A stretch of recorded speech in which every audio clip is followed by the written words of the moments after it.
नमस्कार. सरी एकदा करून ठेवले की वर्ष ते 2 वर्ष टिकतात, अजिबात खराब होत नाहीत.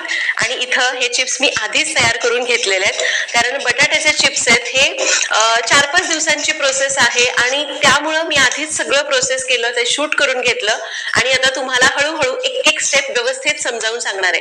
तसं तर ही रेसिपी तुम्हाला मी 1 मिनिटामध्ये सांगू शकते, पण हे करत असताना बऱ्याचदा काय होतं सांगते, चिप्स वाळल्यानंतर काळे पडतात, त्यानंतर तळले की लगेच करपतात किंवा लालसर होतात, असे प्रॉब्लेम्स येतात. तसं होऊ नये म्हणून ही 1 मिनिटाची प्रोसेस मी थोडीशी वाढवून सांगते. बटाटा कुठला वापरायचा इथपासून ते चिप्स वाळेपर्यंत, तळेपर्यंत सगळ्या लहान सहान गोष्टी स्टेप बाय स्टेप बघणार आहोत. आणि तुम्हालाही माहितीये, सरिताज किचनची खासियत म्हणजे अचूक प्रमाणात परफेक्ट रेसिपीज, ज्या तुम्ही पहिल्या प्रयत्नात करायला शिकते. हे बघा, असे छान मोठे मोठे. त्यासाठी आपण घेतलंय 2 टीस्पून मीठ आणि पाव ते अर्धा टीस्पून तुरटी.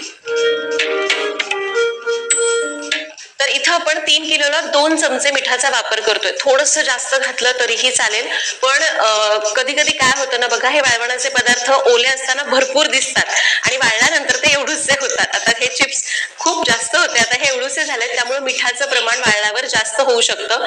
त्यामुळं घालतानाच आपल्याला जरा बेताने घालायचे. 3 किलो बटाट्याला 2 चमचे मीठ अगदी पुरेसं होतं. आणि इथं आपण तुरटी वापरली आहे ना, ही तुरटी बटाट्याला पांढरं शुभ्र करण्याचं काम करते, जी तुम्हाला कुठल्याही किराणा दुकानामध्ये सहज मिळेल.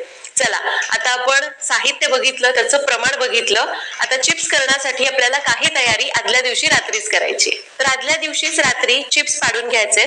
सुरुवातीला आपण सगळ्या बटाट्यांचं साल काढून घेऊया. तर इथं मी बटाट्याचं साल काढून घेतलं की लगेच त्याला बटाटा व्यवस्थित बुडेल अशा पाण्यामध्ये टाकून ठेवते, म्हणजे बटाटा हवेच्या संपर्कात येऊन काळा पडणार.